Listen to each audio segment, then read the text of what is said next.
Bienvenidos a un nuevo capítulo de Historial Criminal. Cuando pensamos en la maldad humana, solemos imaginarnos figuras adultas y tenebrosas, alejadas de toda inocencia. Pero es difícil concebir que la oscuridad pueda habitar en una mente muy joven. Sin embargo, lo que están por escuchar romperá con esta idea, desafiando lo que creemos sobre la bondad, la inocencia y lo que significa realmente ser malvado. A veces, la verdadera obscuridad se oculta tras las caras más juveniles y aparentemente más puras, porque el mal, desafortunadamente, no tiene una forma única. Puede revelarse en los lugares más insospechados.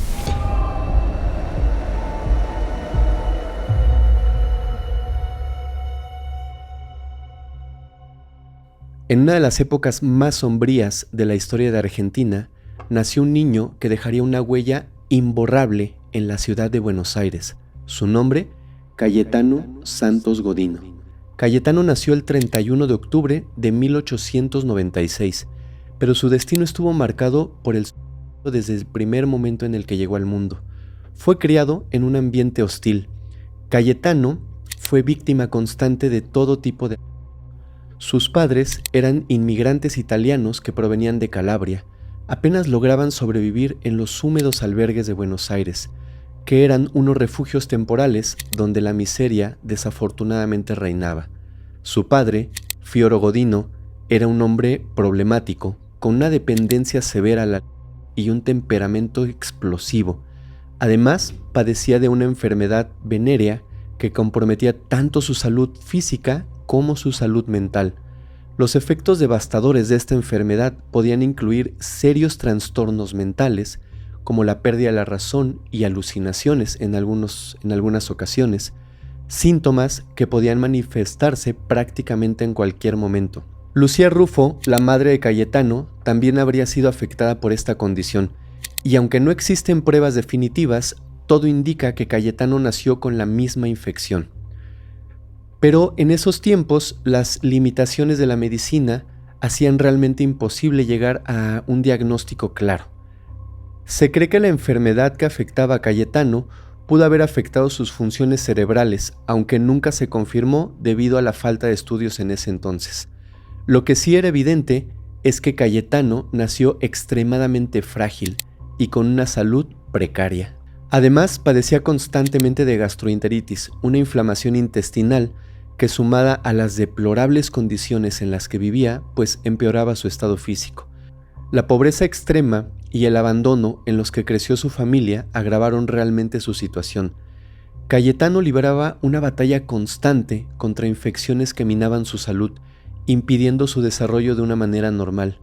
Su crecimiento quedó severamente afectado, alcanzando apenas 1,5 metros de altura. Su cuerpo delgado era testimonio de años y años de desnutrición y enfermedad. En medio de este entorno hostil y sin apoyo alguno, Cayetano fue moldeando una personalidad oscura. Desde su niñez mostraba señales de problemas mentales muy severos, además de su ya debilitada salud y su frágil cuerpo. Pero lo que más llamaba su atención eran sus orejas, que eran desproporcionadamente grandes, motivo por el cual los vecinos comenzaron a llamarlo el petizo orejudo. Sin embargo, este apodo sería el menor de sus problemas, porque detrás de su aspecto peculiar se ocultaba un destino ya marcado por el horror. Cayetano creció en un entorno de violencia y miseria. Su padre lo maltrataba constantemente, tanto física como verbalmente, creando un ambiente lleno de odio y agresión. En ese hogar tan hostil, Cayetano comenzó a vagar por las calles, buscando en el sufrimiento ajeno una forma retorcida de entretenimiento. Poco a poco, esto lo fue convirtiendo en alguien que realmente había perdido la sensibilidad y había perdido también, pues, esa empatía por el dolor de los demás. A temprana edad, Cayetano ya había desarrollado una peligrosa inclinación hacia el tabaco, a los que se entregaba sin control alguno. Su infancia fue una constante lucha marcada por su comportamiento problemático que le costó la expulsión de varias escuelas. Su bajo rendimiento y su carácter violento frustraban prácticamente cualquier intento de reintegrarlo a la sociedad o a la escuela. Ante la desesperación, sus padres recurrieron a las autoridades en busca de ayuda, pero ningún esfuerzo parecía detener su camino hacia la maldad. Uno de los rasgos más inquietantes de su niñez fue su afición a lastimar animales. Este macabro pasatiempo no era solo una señal de advertencia, sino el comienzo de una peligrosa personalidad que más tarde desataría el terror en la ciudad de Buenos Aires. Se sabe que Cayetano Santos Godino tenía un único amigo, un chico de nombre Alfredo. Él era un poco mayor que Cayetano y este joven lo arrastró hacia el mundo de los pequeños robos. Juntos comenzaron a robar relojes a transeúntes, piezas que luego vendían por cantidades realmente irrisorias. Esto fue marcando el comienzo de un camino oscuro y sin retorno, pero la no solo la sufría en su hogar, también se enfrentaba a la crueldad de sus compañeros en la escuela. Los otros niños no tardaron en fijarse en sus orejas desproporcionadas, convirtiéndolas en el blanco de burlas y humillaciones constantes, lo que de alguna manera empezó a generar una especie de odio hacia los niños de su edad y menores que él. Los apodos crueles no solo se ensañaban con su físico, sino también con su baja estatura, aumentando así su aislamiento de la sociedad.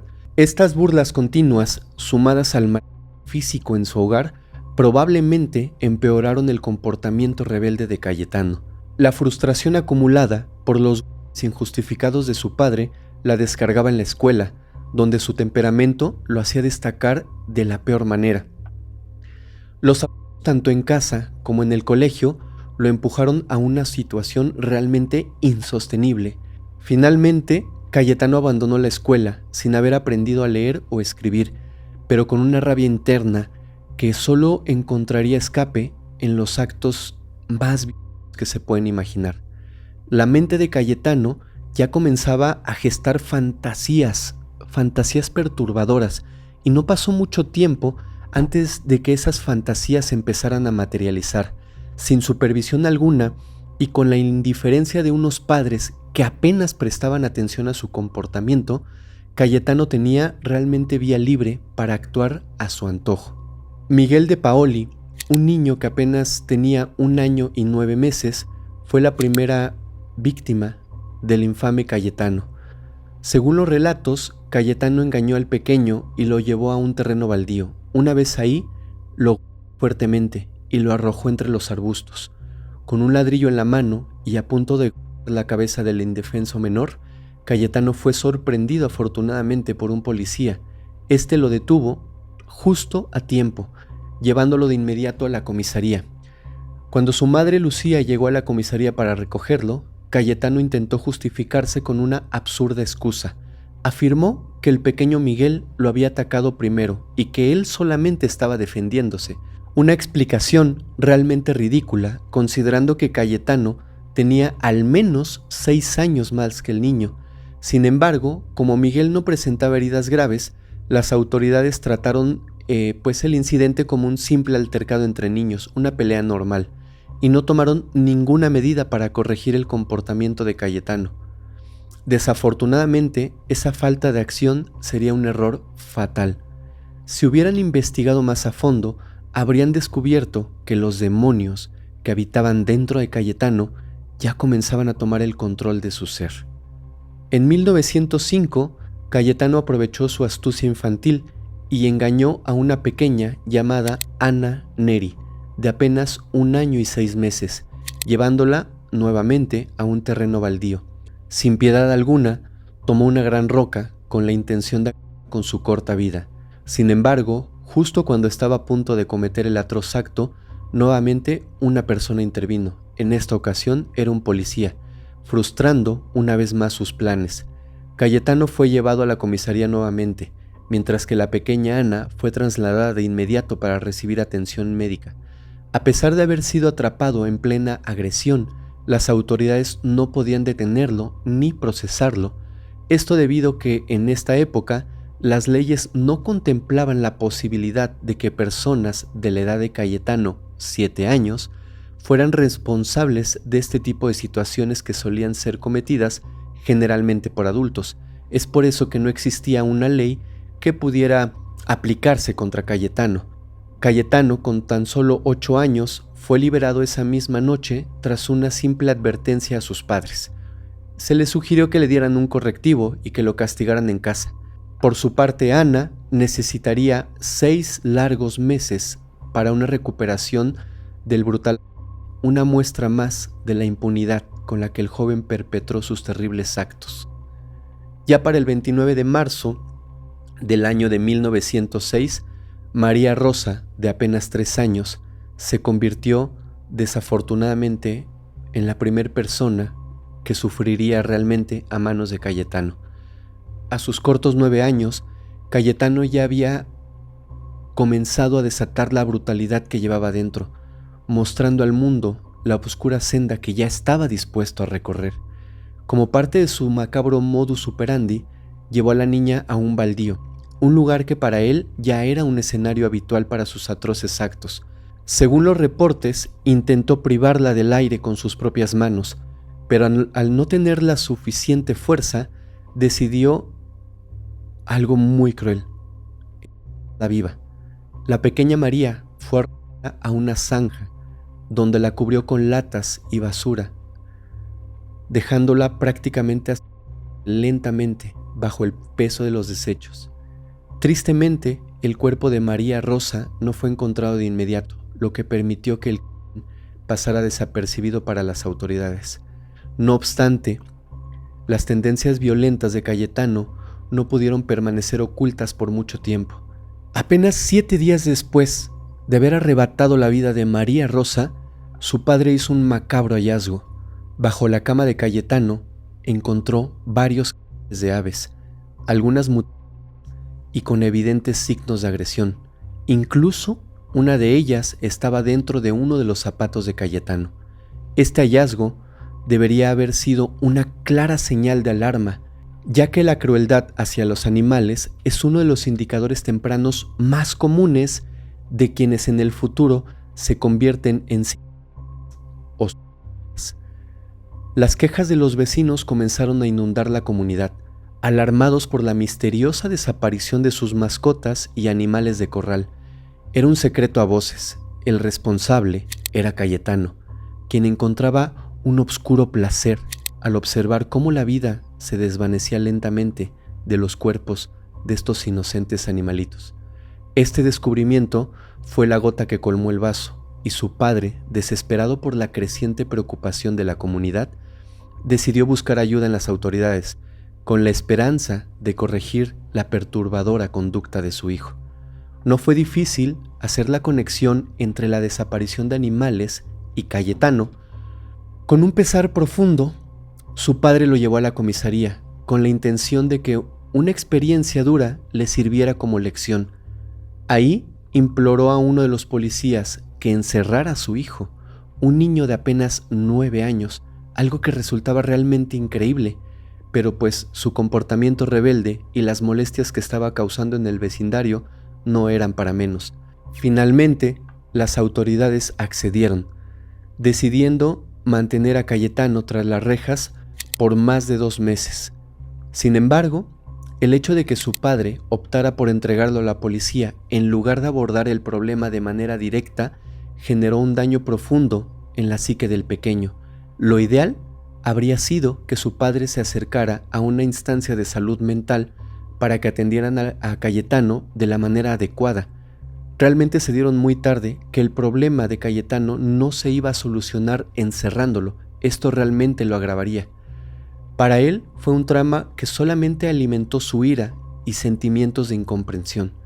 En medio de ese tumulto emocional comenzó a desarrollar conductas realmente perturbadoras. Lo que podía haber sido una fase normal de curiosidad infantil o adolescencia se convirtió en una compulsión por tocar su propio cuerpo, reviviendo en esos momentos la sensación de haber estado a punto de quitarle la vida a 2.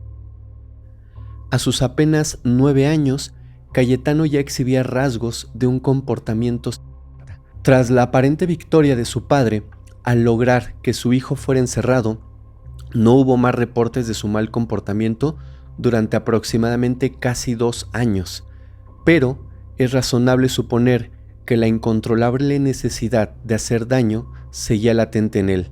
Aunque no existen registros de situaciones adicionales en este periodo, la historia de su perturbación psicológica apenas comenzaba a desarrollarse, con la certeza de que Cayetano continuaba alimentando su obscuro deseo, quizás a escondidas, quizás en secreto, con algunos animales. El 9 de septiembre de 1908, Cayetano volvió a perpetrar su brutalidad.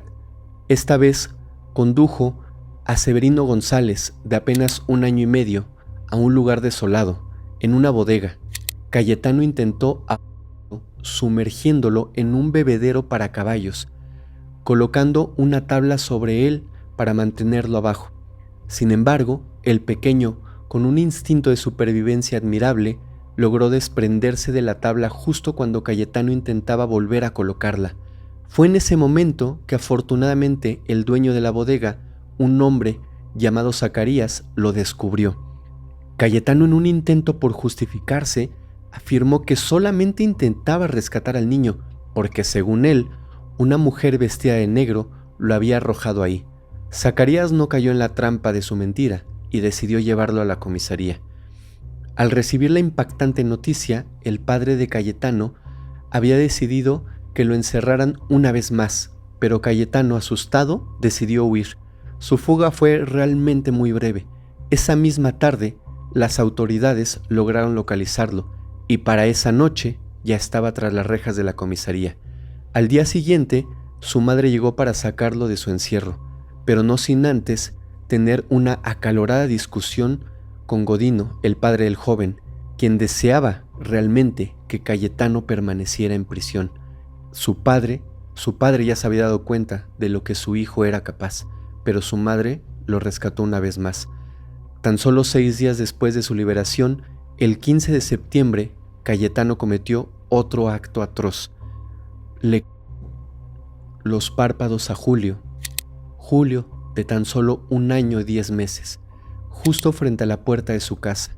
Los padres del pequeño, horrorizados, salieron corriendo para confrontar al agresor, pero, debido a la corta edad de Cayetano, decidieron no informar a las autoridades, dejando a su hijo en la impunidad.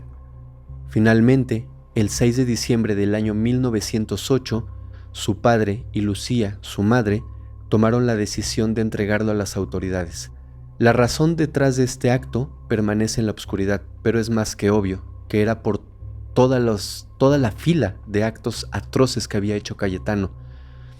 No se sabe si fue realmente por el incidente con el pequeño Julio o si ambos creían que Cayetano representaba un riesgo inminente para quienes lo rodeaban. Lo que es innegable es que incluso su madre estuvo de acuerdo en recluir a su hijo en una correccional para menores, un paso que reflejaba el grave temor que había comenzado a desarrollarse en su entorno. Al cumplir 12 años, Cayetano fue recluido en la Colonia Nacional Agrícola Industrial de Menores Varones, donde su conducta sería vigilada en busca de alguna mejora. Sin embargo, apenas ingresó, mostró señales de que no tenía ninguna intención de cambiar. El tormento al que su padre lo sometió en casa, a través de insultos y abusos de toda índole, lo habían endurecido de una manera muy profunda. Así es que la disciplina férrea de los guardias y de los policías le resultaba realmente un chiste. Si su propio padre no había podido controlarlo, que realmente no era la manera, pero lo hizo, menos lo harían unos uniformados a los que no les hacía caso y no los respetaba. Pronto, Cayetano comenzó a ser castigado de diversas maneras, desde encierros en su celda hasta la reducción de la comida que consumía. En los reformatorios juveniles de Argentina, los correctivos físicos no estaban permitidos y además eran penados, lo que significaba que los guardias debían idear castigos que, aunque no le infligieran dolor físico, intentaran quebrantar su espíritu. El reformatorio también lo obligó a asistir a clases, ya que no había completado su educación básica. En su informe constaba que era analfabeto. Pasaron 3 años de reclusión y aunque Cayetano no mostró signos de someterse a las autoridades, al menos había dejado de lado las ansias de seguir cometiendo los mismos actos, o eso era lo que aparentaba. La razón detrás de esto era clara. Ninguno de los jóvenes con los que estaba recluido era del perfil que él solía buscar. Sus eran siempre pequeños, de no más de 4 años. Además, a pesar de ser uno de los más grandes de edad, su baja estatura y su peso hacían realmente imposible que pudiera golpear a ninguno de sus compañeros de aislamiento. Finalmente, el 23 de diciembre de 1911, Cayetano fue liberado, con apenas 15 años. En lugar de salir del reformatorio con un sentido de reintegración, regresó a su hogar con más rencor y con un hambre de venganza insaciable. Aunque sus padres habían esperado que su hijo rehabilitado pudiera ahora llevar una vida normal, la realidad era muy diferente. Le consiguieron un trabajo en una fábrica, una oportunidad que podría haberle proporcionado una distracción, pero este empleo únicamente le duró 3 meses. La breve experiencia laboral fue solo el precursor de nuevas tragedias y las esperanzas de sus padres se desvanecieron rápidamente. Para Cayetano, salir de casa significaba volver a las calles y sentir la adrenalina de la vida. La emoción de hacer algo incorrecto se había vuelto realmente adictiva y había estado demasiado tiempo sin su dosis de caos. Cuando dejó el trabajo de la fábrica, comenzó nuevamente a deambular por las calles y pronto se hizo una adicción que desarrolló a una temprana edad. Para costear su vicio, Cayetano empezó a hacer encargos y favores. Sin embargo, además de su y sus andanzas ebrias, comenzó a sufrir intensas migrañas que lo mantenían en la cama prácticamente durante días. Su madre intentaba calmarlo con compresas frías, pero él había encontrado un método más eficaz para poner fin a su sufrimiento. Existen pocos registros que indiquen que Cayetano fuera un pirómano. El único indicio conocido era el incidente relacionado con el pequeño Julio, a quien le dañó los párpados. Indicio hasta ese momento, porque más adelante se darían cuenta de que realmente sí tenía ese tipo de tendencias. Para el 17 de enero de 1912, el petizo inició su camino hacia la destrucción con una serie de incendios. Ese día logró infiltrarse en una bodega sin ser sorprendido y se dirigió a las oficinas principales, donde prendió fuego a los libros de contabilidad. Las llamas se propagaron rápidamente, pero Cayetano logró escapar antes de que el lugar fuera devorado por completo. El esfuerzo de los bomberos realmente resultó insuficiente, tardando 4 horas en controlar el incendio, demasiado tarde para salvar algo del lugar. Afortunadamente, no hubo pérdidas o bajas humanas. Cayetano solo se dedicó a observar su caótica obra, sin que se pudiera determinar su culpabilidad por el incendio. Años después, en un interrogatorio sobre este hecho, se limitó a declarar: «Me gusta ver trabajar a los bomberos. Es hermoso ver cómo caen al fuego». Exactamente 9 días después del incendio, una pareja decidió visitar una casa en renta en las afueras de la ciudad. Mientras recorrían el lugar, entraron en una habitación y se encontraron con una escena desgarradora. El cuerpo de Arturo, un joven de apenas 12 o 13 años, cuya desaparición había sido reportada días antes. Su cuerpo yacía sin ropa, cubierto únicamente por una camisa enrollada en la cabeza. El joven había sido privado de la respiración con una soga de cáñamo, y su piel mostraba una serie de moretones y heridas, evidencias de la golpiza que había sufrido. Al fondo de la habitación hallaron una gruesa rama de un árbol manchada de sangre, que había servido como el con la que Cayetano había atacado al joven. La atmósfera del lugar era pesada, impregnada de horror y tristeza. El petizo nuevamente tuvo la suerte de su lado, ya que nadie, absolutamente nadie, presenció su entrada a la casa con el chico. El acto fue atribuido a una banda local, pero el oscuro secreto de su culpabilidad permaneció oculto. En declaraciones posteriores, el propio Cayetano reveló que había quitado la vida de Arturo de esa manera con el macabro objetivo de observar lentamente su agonía. Sus palabras cargadas de frialdad desnudan una mente realmente perturbada que se alimentaba del sufrimiento ajeno. El 7 de marzo de 1912, Cayetano se cruzó con Reina, de apenas 5 años de edad, que estaba de pie frente a la ventana de una tienda. La pequeña lucía un encantador vestido de percal que brillaba con los colores de su inocencia. Sin embargo, algo oscuro y retorcido despertó en Cayetano. El impulso irrefrenable de ver algo arder. Sin pensarlo, decidió prenderle sin remordimiento y sin piedad al vestido de Reina. En cuestión de segundos, las llamas se propagaron, envolviendo a Reina en un infierno. La pequeña gritaba. Su voz se escuchaba llena de terror mientras el fuego devoraba su piel y su vestido. Cayetano, en un frío espectáculo de morbo, se limitó a observar la escena, casi como un espectador en un teatro de horror. A pesar de que fue atrapado en el lugar, logró convencer a la policía de que había sido un accidente provocado por la propia niña, por razones que jamás pudieron entender. Sorprendentemente, una vez más, le creyeron. 20 días después, entre agonías y sufrimiento, Reina falleció. En los meses siguientes, Cayetano se entregó sin reservas a su piromanía, desatando un caos de fuego a su alrededor. Uno de sus actos más notorios fue el incendio de una estación de ferrocarril, donde las llamas comenzaron a consumirlo todo. Pero los bomberos, en un esfuerzo heroico, lograron apagar el fuego a tiempo, evitando un desastre mayor. No obstante, su sed de destrucción no se detuvo ahí. También se reportaron incendios en varios cobertizos de la zona, aunque en algunas ocasiones los propietarios y los vecinos unidos lograron extinguir las llamas sin el auxilio de los profesionales. Cayetano no mostraba signos de control. Lo que realmente buscaba era liberar una rabia y una ira contenidas a raíz de que salió de prisión, canalizándolas en espectáculos de llamas que lo hacían sentirse vivo. Aunque dejara a su paso la devastación y el horror, a él no le importaba nada. Él solamente quería saciar esa sensación que lo hacía tan feliz. El 8 de noviembre de ese mismo año, Cayetano se topó con Roberto, de apenas 2 años, a quien, utilizando engaños sobre la compra de golosinas, logró llevarlo a un campo de alfalfa.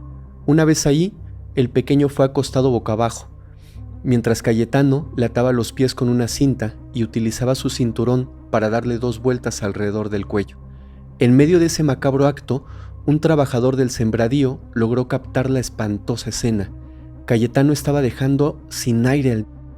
El empleado, horrorizado, salió corriendo en busca de un policía.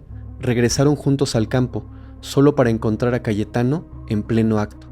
Al liberar al pequeño, se inventó una historia increíble, alegando que había encontrado a Roberto atado y que solamente intentaba liberarlo. Afirmó que el trabajador se había confundido, interpretando su acción como un intento de liberar al joven. Sin embargo, esta vez sus excusas no funcionaron y una vez más fue arrestado.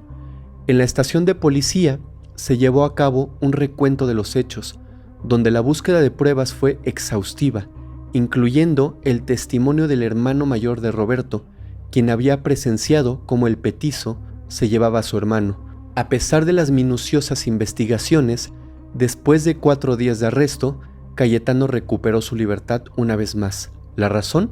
La falta de pruebas suficientes. Pero el petizo estaba decidido a sembrar aún más terror y dolor entre la gente.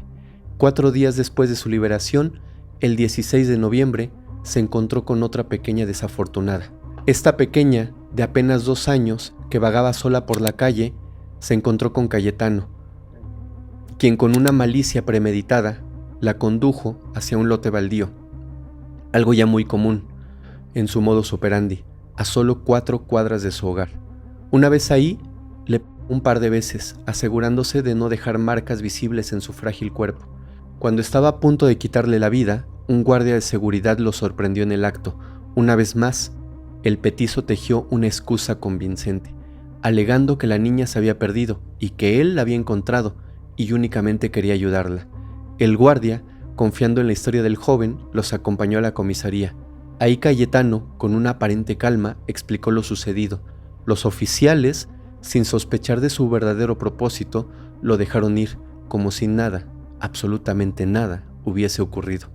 El 3 de diciembre de 1912, Cayetano pasaba frente a una casa cuando vio a una pequeña jugando, y en su mente retumbó la idea de que sería fácil llevarla consigo. Pero, En lugar de ganarse la confianza de la pequeña, su presencia generó desconfianza y Cayetano pronto desistió de sus intenciones. Pero en ese momento, su mirada se posó entonces en el hermano de la niña, de solo 2 años, quien, atraído por la promesa de dulces, aceptó seguirlo. A pesar de que Cayetano no era particularmente inteligente, su astucia lo compensaba. Con 2 centavos que tenía, compró caramelos y chocolates y logró alejar al niño de su hogar. Sin embargo, su falta de discreción pronto lo traicionarían. Varios testigos lo vieron guiar al pequeño hacia un portón de una casa de descanso. Cuando llegaron ahí, él comenzó a mostrar desconfianza, llorando y llamando a su padre. Cayetano, incapaz de contener su frustración, intentó hacer que entrara por la fuerza, pero el pequeño, con toda la razón, se negaba a cooperar. Así comenzaron los forcejeos. Cayetano, utilizando su fuerza, lo derribó al suelo, arrastrándolo mientras imponía su dominio sobre él. Poco a poco comenzó a arrinconarlo hacia un horno de ladrillo, pero su bajo peso dificultaba cada movimiento. Frustrado al ver que no podía meterlo al horno, Cayetano lo empujó al suelo, colocándole una rodilla en el pecho. Luego, con la soga que le servía como cinturón, intentó, dándole varias vueltas en el cuello del pequeño, pero no lograba quitarle la. En un momento de desesperación, quemó la cuerda para cortarla y utilizarla en tramos para atarle los pies y las manos, pero la resistencia del no cesaba y la impaciencia comenzó a consumir a Cayetano, quien ahora buscaba desesperadamente algo que le permitiera terminar de alguna manera con la vida de esta persona. Pero Cayetano no lograba encontrar nada que pudiera usar. Salió en busca de una roca grande y justo al salir se topó con el padre del niño, quien le preguntó angustiado si él había visto a su hijo. Cayetano, con una frialdad inquietante, le respondió que si su hijo se había perdido, no debería de perder el tiempo y que lo mejor sería que fuera a presentar una denuncia ante la policía, como si nada estuviera sucediendo, como si el pequeño no estuviera a tan solo unos metros de ellos. La psicopatía de Cayetano realmente era aterradora.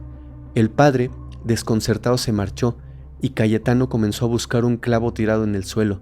Finalmente encontró uno de 10 centímetros de largo. Al regresar, sentía que su corazón iba a estallar de la adrenalina y la excitación que sentía. Minutos más tarde, el padre del pequeño, desesperado por encontrar a su hijo, se adentró en el lugar y encontró el cuerpo del pequeño, amarrado de manos y pies, con una soga en el cuello. Horas después, fríamente, Cayetano salió y se dirigió a la casa del jovencito, donde lo estaban velando. Su excusa era ofrecer sus condolencias, pero su verdadera intención, su obscura intención, era examinar el cráneo del joven para comprobar si el clavo seguía ahí. Esto se dijo en declaraciones posteriores que hizo Cayetano. Al padre de Gesualdo, nombre del joven, le pareció extraño que Cayetano revisara con tanto interés la cabeza de su hijo. Cayetano regresó a su hogar, inquieto, ya fuera por miedo o, lo más improbable, por arrepentimiento. Lo más probable es que ansiaba conocer la opinión de la gente sobre su espantoso acto, algo muy común entre los agresores seriales. Buscar alimentar su ego al ser temidos por la sociedad. Al día siguiente, Cayetano se dirigió a conseguir el periódico. Podríamos pensar que lo hacía inútilmente, ya que, como vimos anteriormente, era analfabeto, pero logró que un vecino le leyera la nota sobre el deceso de Gesualdo. El hombre, al leer, no notó el entusiasmo casi palpable que sentía Cayetano. Luego, el joven pidió que recortara la noticia y se la diera, un gesto extraño que debería haber espantado y despertado sospechas en el vecino. Sin embargo, Cayetano se marchó contento, sabiendo que su trofeo se había materializado. Ya no debía conformarse con las imágenes proyectadas en su mente. Ahora, por primera vez, tenía un trofeo en sus manos, aunque este solamente fuese un recorte del periódico. Recordemos que Cayetano tenía manchas en los zapatos y en la camisa, además de que el cordón que usaba para sus víctimas tenía señales de haber sido quemado. Pero lo que más movilizó a las autoridades fueron las fuertes sospechas del padre de Gesualdo, alimentadas por la actitud extraña que mostró Cayetano al visitar el cuerpo de su hijo. Así El 4 de diciembre a las 5:30 de la mañana, mientras dormía plácidamente, por fin fue arrestado. Lo increíble es que pasaron tantos días para llevar a cabo la detención. El acto ocurrió a mediados de noviembre y su arresto no se efectuó hasta principios del mes siguiente, diciembre. Al menos en esta ocasión ya estaba bajo custodia. Informes de los policías indicaron que tras el primer interrogatorio ya sabían quién era, lo cual resultaba sorprendente. Cayetano había logrado escapar de la justicia en múltiples y contadas ocasiones, sin que las autoridades le prestaran la mínima atención.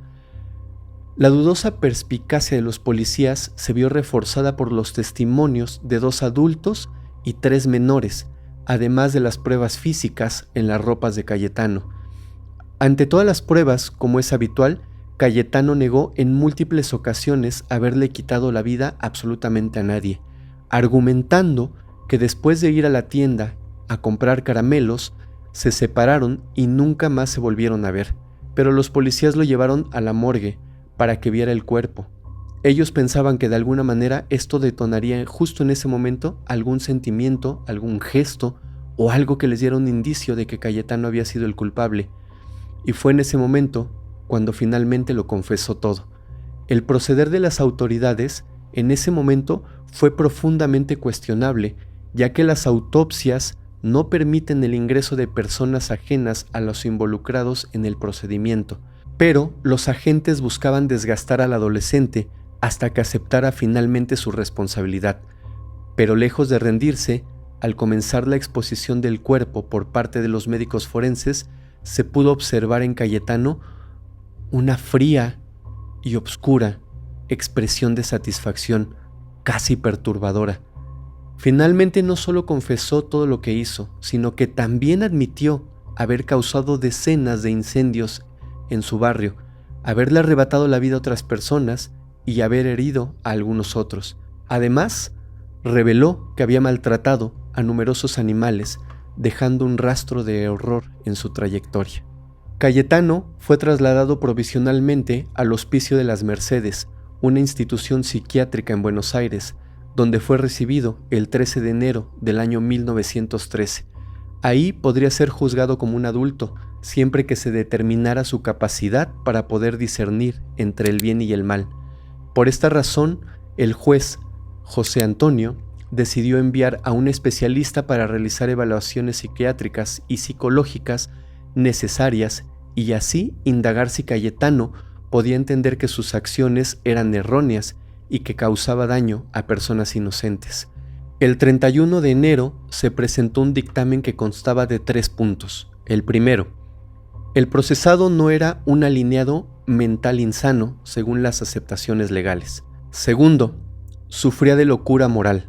Y tercero, era una persona totalmente irresponsable. Así, el 5 de diciembre de 1913 se sentenció a Cayetano Santos Godino a permanecer de forma indefinida en el pabellón de los alineados peligrosos del hospicio. Pero incluso dentro de prisión, Cayetano volvió a atacar a más personas. Se tiene conocimiento de que 2 pacientes, uno en silla de ruedas y otro postrado en la cama, lograron salvarse gracias a que los enfermeros del recinto lo descubrieron a tiempo. Además, intentó varias veces escapar del lugar, obviamente sin éxito. El fiscal no quedó satisfecho con la sentencia impuesta a Cayetano, así que fue ante la Cámara de Apelaciones, argumentando que en sus casi 3 años de reclusión anteriores había mejorado. Aunque sabemos que esto no era cierto, realmente se buscaba que Cayetano no fuera considerado imputable para ser enviado a una prisión para adultos. Este objetivo no se logró, y el 12 de noviembre de 1915 fue declarado por fin culpable de todos los cargos en su contra. El 20 de noviembre fue trasladado a la Penitenciaría Nacional. Muy poco se sabe sobre la vida de Cayetano en prisión, salvo que ahí logró aprender a leer y a escribir. El 28 de marzo de 1928 fue trasladado a otra prisión en la Patagonia, donde los criminales más peligrosos cumplían sus condenas hasta la muerte. Este lugar era conocido como la cárcel del fin del mundo. Sin embargo, sus nuevas habilidades de lectoescritura poco le sirvieron, ya que nadie le escribía cartas y él no le escribía a nadie. Tampoco nadie lo visitaba, salvo algunos periodistas de manera muy esporádica. Su familia regresó a Italia, abandonando a Cayetano a su suerte, totalmente. Como era costumbre en él, no podía permanecer mucho tiempo sin alimentar a su monstruo interno. En esa prisión, rodeada de criminales feroces, no podía encontrar a alguien más débil que él, por el contrario. Tal vez ningún preso, pero sí algún animal. En un arranque de ira, Cayetano capturó a 2 gatos, que eran queridos por la comunidad carcelaria y recibían mucho cariño. Sin embargo, para él, solo representaban un medio para saciar su hambre. Desafortunadamente, les causó daño a ambos. Al enterarse de la agresión a los animales, los reos le proporcionaron una golpiza tan brutal que lo enviaron al hospital, donde permaneció en estado muy grave durante 3 semanas. Debido a su comportamiento y el daño causado a las mascotas de la prisión, inclusive los guardias lo agredían. En consecuencia, Cayetano decidió actuar de manera más pacífica para que su conducta fuera ejemplar y así poder solicitar su liberación condicional en el año de 1936, pero dicha solicitud afortunadamente fue denegada. Tras esta negativa, tal vez lo único que hizo fue aceptar su destino. Durante 8 años fue golpeado, insultado y humillado por los reos, sintiendo quizás, la misma desesperación que experimentaron las personas a quienes le arrebató la vida. Todo esto culminó el 15 de noviembre de 1944, cuando Cayetano Santos Godino, a sus ahora 48 años de edad, falleció por una hemorragia interna, supuestamente derivada de una úlcera, aunque lo más probable es que la causa real fuera una golpiza que provocó que un órgano interno sangrara durante semanas o quizás meses, hasta que finalmente eso le arrebató la vida. Poco después de su muerte, la cárcel del fin del mundo fue cerrada, trasladando los restos de los reos del cementerio de la prisión a otro lugar, pero los restos del petiso orejudo no pudieron ser recuperados. De alguna forma, recibió lo que merecía. Su padre y el resto de su familia, responsables de él, quedaron libres de todo castigo, incluso regresaron a su patria y se olvidaron de ese oscuro episodio de sus vidas, que llevaba el nombre de Cayetano Santos Godino, mejor conocido como el petiso orejudo. Una historia tan impactante como dolorosa. Les recuerdo que Cayetano nació en el año de 1896 y su carrera criminal empezó cuando él tenía apenas 7 años. Esto nos indica que desafortunadamente la maldad no tiene tiempo ni tiene edad. Si recuerdan, hemos abordado muchos casos de muchas personas con problemas de violencia que desafortunadamente desembocan en crueles crímenes. Pero hay un factor en común con todos ellos. Todos, absolutamente todos, han tenido una infancia truncada. No han tenido la atención de sus padres, no han tenido el amor, el cuidado, la empatía en sus sentimientos. Es muy importante que observemos y que cuidemos la salud mental de los más pequeños. Recordemos que los primeros años de nuestra vida son los que nos dan una formación como adultos. No debemos de dejarlos solos, debemos de prestarles atención y también debemos de prestarles los cuidados necesarios. Y si es necesario, consultar a un experto en salud mental si vemos qué es lo que hace falta. Yo soy su amigo Fermex y los espero la próxima semana en un nuevo capítulo de Historial Criminal para que juntos nos adentremos en la mente de algún criminal y tratemos de entender por qué lo hizo. Muchas gracias.